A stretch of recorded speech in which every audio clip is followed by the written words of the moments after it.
just to follow up on the Hopkins and the IHC4, not to do a shameless plug for my own institution, but I'm allowed to because I'm moderating this.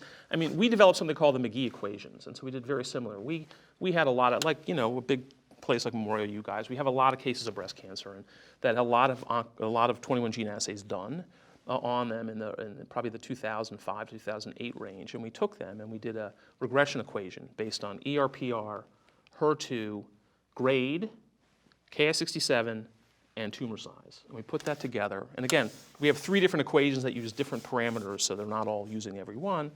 And we were able to pretty well predict the Oncotype DX score, the 21 gene score, with that equation.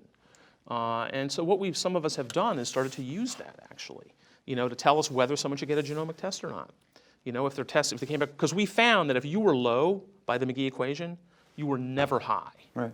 And so the thing is that, what do you guys think of those kind of, again, pre-screening assays to use? I know Kim hates it, I can tell her. Well, no, I'm just going to say, though, Right. that I think lots of groups have shown that.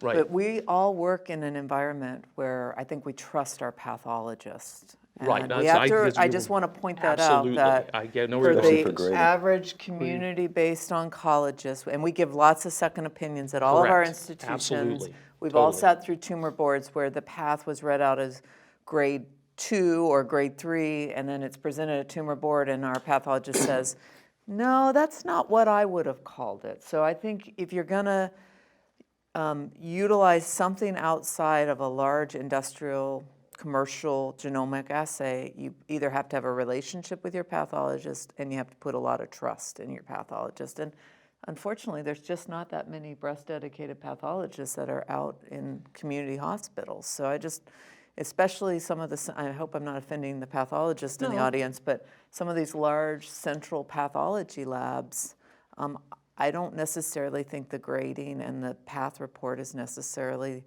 as good as what we're getting in our institution. So just, that's Agreed. my plug. And I think that, to me, we can all sit here because we're all university oncologists. I agree, and I think that's how these tests were developed. They're developed not for our pathologists, who I think see it's a matter of seeing a lot. If you're seeing 300, 400, 500, 1,000 cases a year, you can pretty much develop your grading. If you're seeing 15 or 20, that's a little bit different. But I do think that the general point here that Kim made earlier, and that you also is making here, is that the conceit that the score itself is so precise. Right. Right? Excellent point. That the number is the number. Right. I mean, it's not, because it's derived from a group of patients who may or may not be similar to the person who's sitting in front of you. So other clinical factors, take into account. I mean, we already have RSPC for the recurrence score. Right. But the one that we haven't talked about is the additional information from other prognostic signatures in TransAttack. Right. So clearly there's other information that comes on board. And so when you're using the information to give prognostic information to a patient, you have to qualify it, because there may be a difference between somebody who has a 0.5 centimeter tumor with grade 1 and a recurrence score of 10, and somebody who has a 3 centimeter tumor with 1 positive node and a recurrence score of 10. Right. 10 is unfair because the low, take an intermediate score, because the low scores probably are kind of generically good. So just for our audience, RSPC is the oncotype with various clinical parameters put in. It's available on the Genomic Health website, actually, so you can actually calculate that. And I used to use it before I started switching away a little bit from the 21 gene assay.